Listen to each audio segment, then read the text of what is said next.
Very good morning, welcome to the RANsquawk morning briefing for Thursday 20th of May.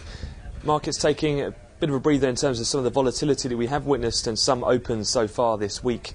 In terms of the euro, it was generally weaker during the Asian session. The Nikkei Shanghai comp did finish in minor negative territory. However, we have opened slightly higher in the UK and European bourses. We're up around 0.5 to 0.8% across the board. Financials performing pretty well, and basic materials seeing a bit of a bounce from the losses from yesterday.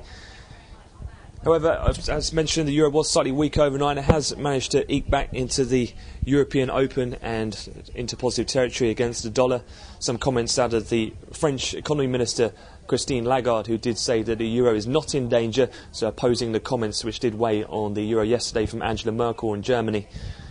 In terms of some other notable moves, very much based in the FX markets, the Aussie dollar continues to be hit as it was heavily yesterday. Ongoing fears there with the fact that consumer confidence was now at its lowest since the Lehman's collapse, as well pushing back any expectations of future rate hikes to come from the RBA.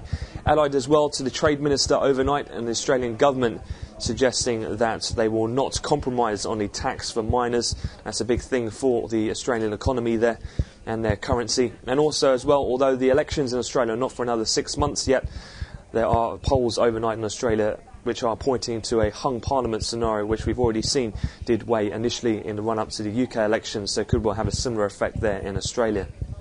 Taking a look ahead, though, at the moment, as mentioned, equities are in positive territory. Bunds are negative. There's a large amount of supply to come out of the Eurozone. We've got a 10-year, around 2.5 to 3 billion out of Spain, as well as 9 billion in various maturities of BTPs from France as well.